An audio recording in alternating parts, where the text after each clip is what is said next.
Hello, welcome to my channel. My name is Alexandra. In today's video, in today's vlog, I'm gonna do the Read It or Unhaul It challenge. I've seen a lot of creators on YouTube do this challenge, and I actually picked out a few books that I want to do this challenge with. Those are mainly books they've been on my shelf for a long time. I don't know if I still like them. Like, I bought them at a time where it was my thing, but now I don't know if I like them anymore.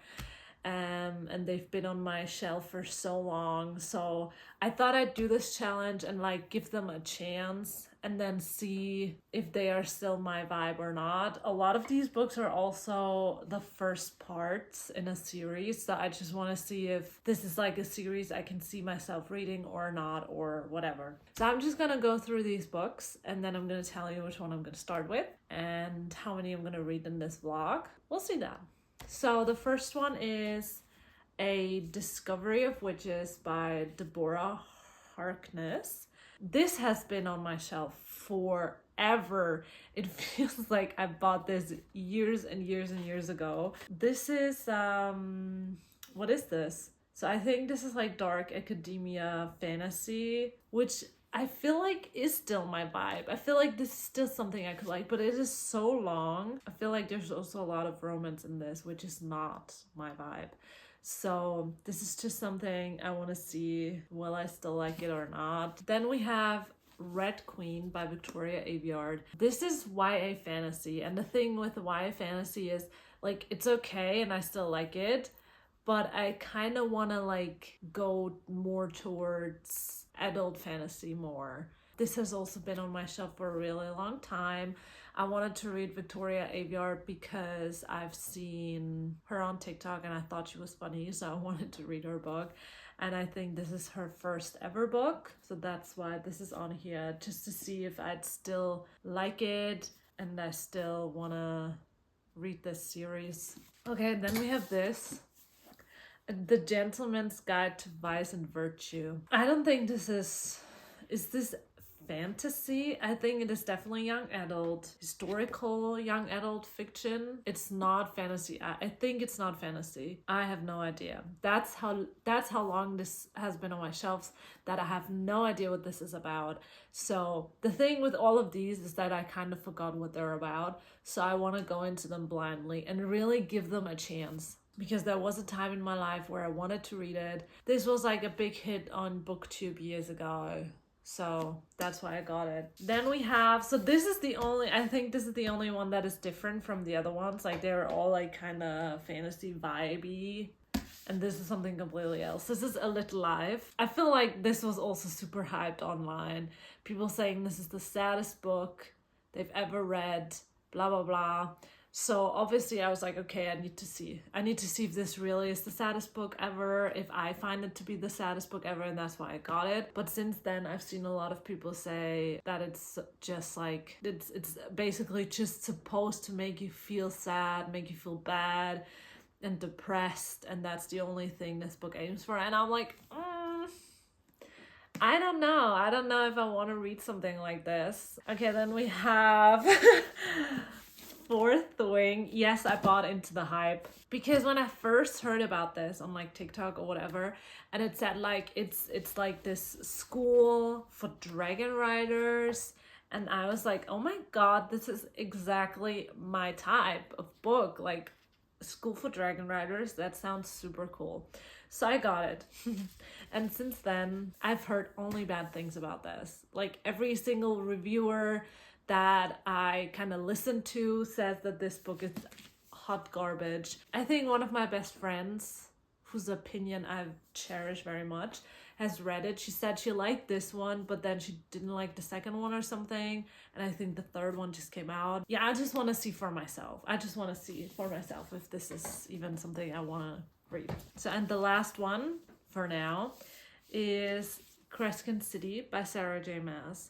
So the thing about Sarah J Maas, I kind of enjoyed A Court of Thorns and Roses. It was fine. I know it wasn't the best literature out there, but it was fun, that's what that is. It was just fun. That was okay. And then I read Throne of Glass, because also one of my best friends, she was like, oh my god, you have to read this, it's so much better than The Court of Thorns and Roses. And I was like, okay, I'll read it.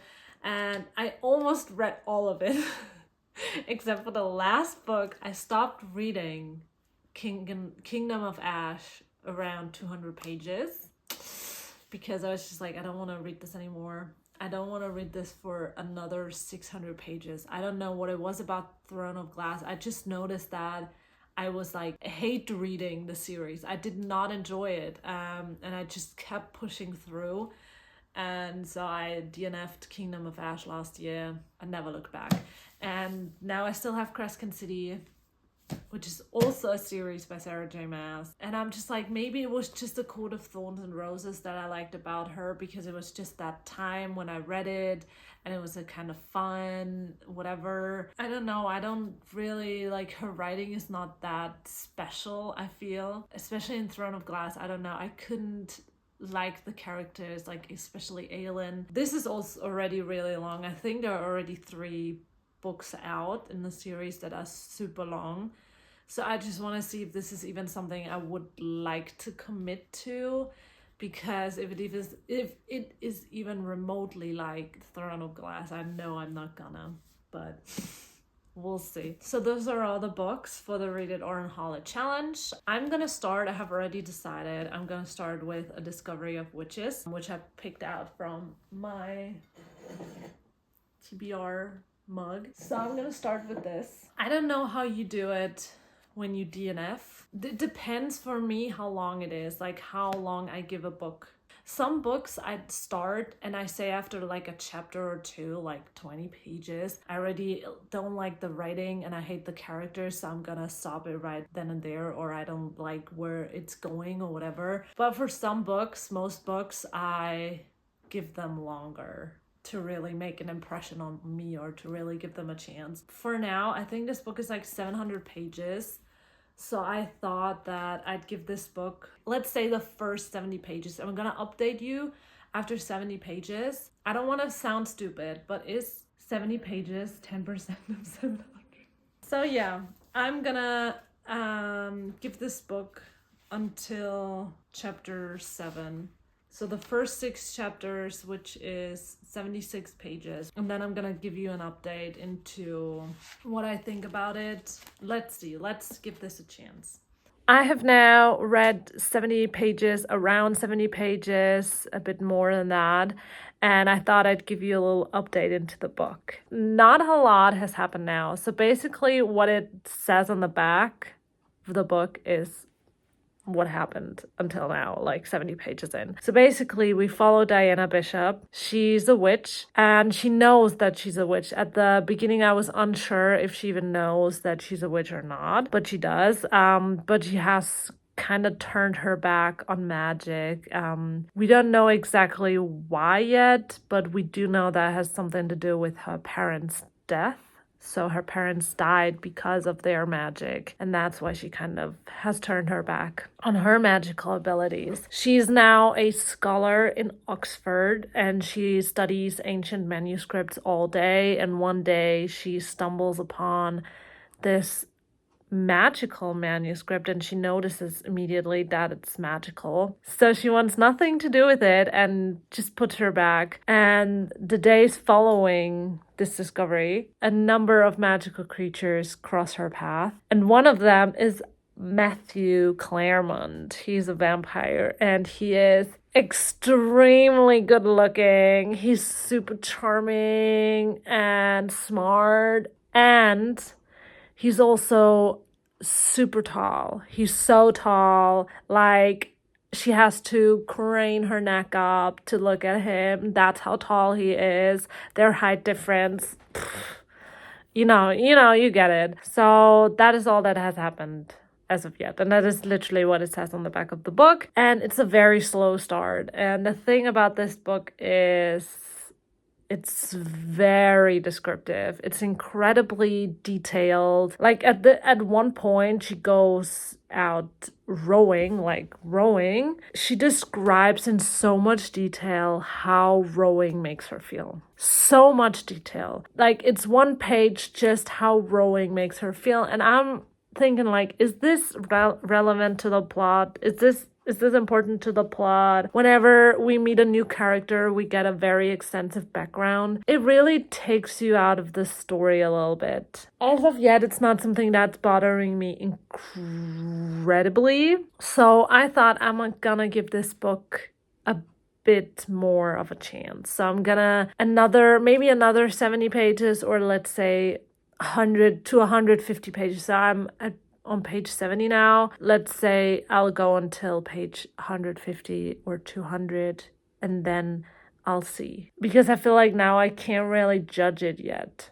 So I have to give it a bit more time. So I'll see you when I'm like 150, 200 pages in, something like this.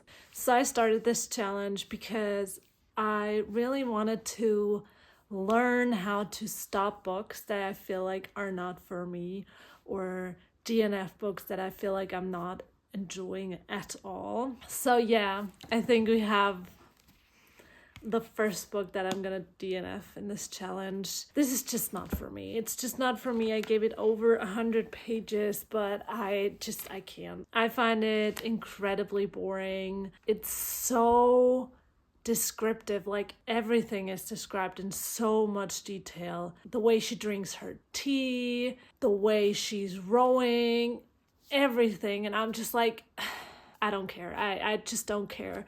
And then the nail in the coffin was for me. I don't know why this is bothering so much, but I don't know which chapter it was, but they're going to yoga. And it's also such a long chapter, described in so much, like their yoga practice is described in so much detail, and I just don't care. I just don't care about their yoga. Why is she going to yoga with a vampire? Is that like not her mortal enemy? Like she's a witch. I felt myself like asking, okay, like what's the point of this? You know, what is the point of this long chapter about them going to yoga? Where are we going? What's the plot? What is even the point? Why are we doing this? Why is this important? So I arrived at the conclusion that I just don't care. I really just don't care about this book at all. And I read some reviews saying that this is more romance than anything. Like it's not, the plot about this like ancient manuscript is not as important as like the romance. I cannot confirm this because obviously I haven't read it, but then I don't care. Like, I don't care. That's what I want to say. And this book is very long, over 700 pages. There are 2 more books that I know I'm not going to read for sure. So there's no point in going further in this. It's just not for me. First DNF of the year. Let's just go into the next book, I think. Let's just pick out the next from my... Oh, where is it? From the pile that I have. Okay, so the next book we have is Crescent City. Wait, I'm gonna get it. Okay, another book that is super long, and there are other books in the series. This is a break. The thing with this, what I'm a little bit scared of, is that I did like A Court of Thorns and Roses, but I did not enjoy Throne of Glass at all. So we have these 2 book series of Sarah J. Maas where I'm like totally torn. Like the one I enjoyed, the one I didn't. So I'm kind of scared going into this. You know what? We'll just give this a chance. We'll try. Hopefully Sarah will not let me down in this. We'll see. Let's talk. It's been a few days, well, for me at least, that I started... Which way? This way. That I started Crescent City by Sarah J. Maas. I'm now here. Page 300. Okay, what can I say so far about it? It's a lot of world building. It's a lot of info dumping, very similar to A Discovery of Witches, with the difference that some that stuff actually happens like right at the beginning, that makes you want to continue reading it, that makes you go like, okay, what happened, what is going on, who did that, etc. So that's why I kept on reading, because something happens at the beginning and you just kind of want to find out more. So this is Sarah J Maas's first adult fantasy novel, and I feel like the only way you notice it is because the characters are swearing so much. I'm like, okay, I get it.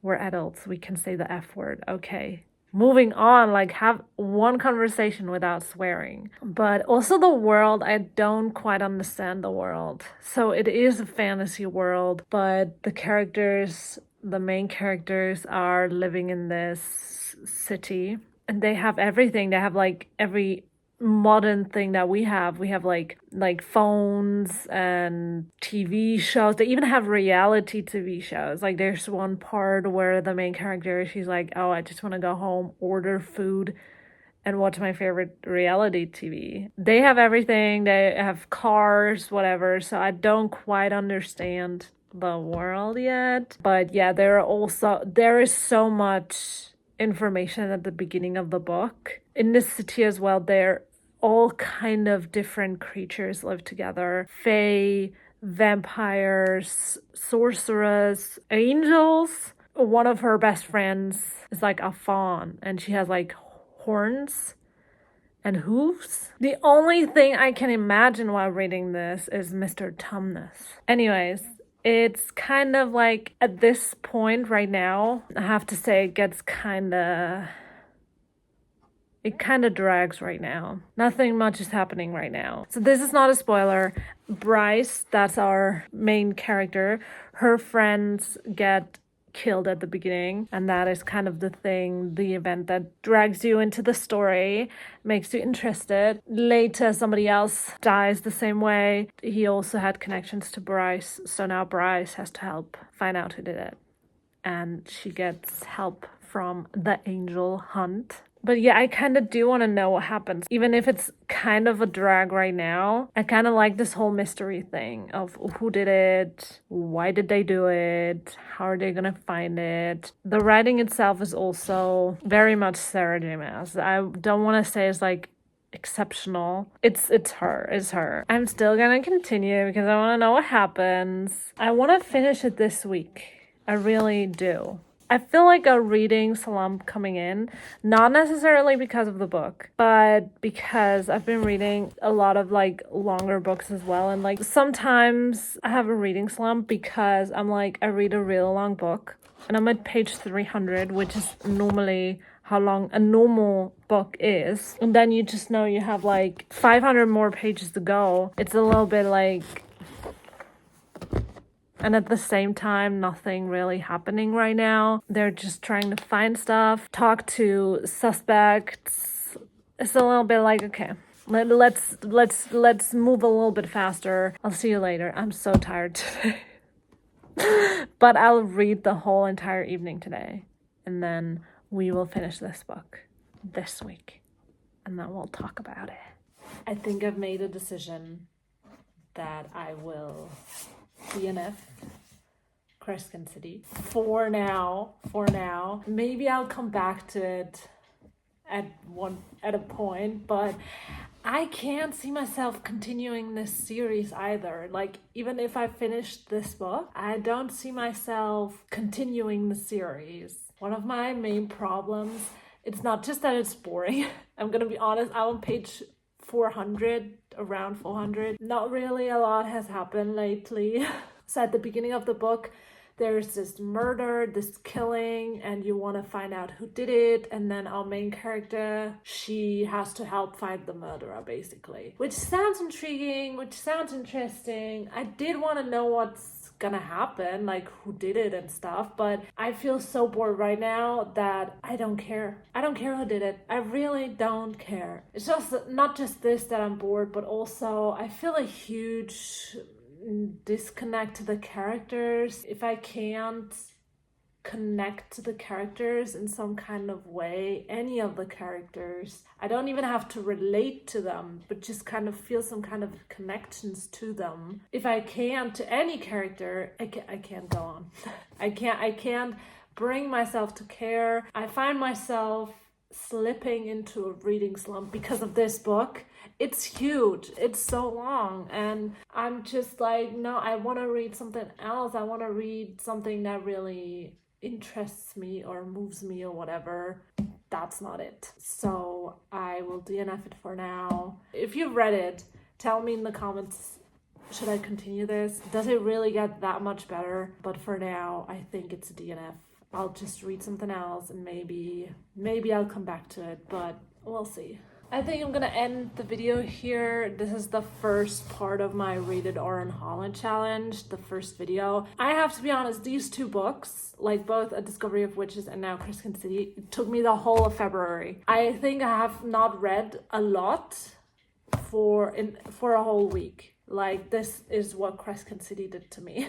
I haven't really been reading at all. That kind of sucks, so I really want to just read something right now that sparks some joy, because both of those books have not sparked any joy. That's gonna be it for now. If you've watched until now, thank you so much, and I don't know, if you want to, you can like the video and subscribe, and maybe hopefully I'll see you in the next video. Bye.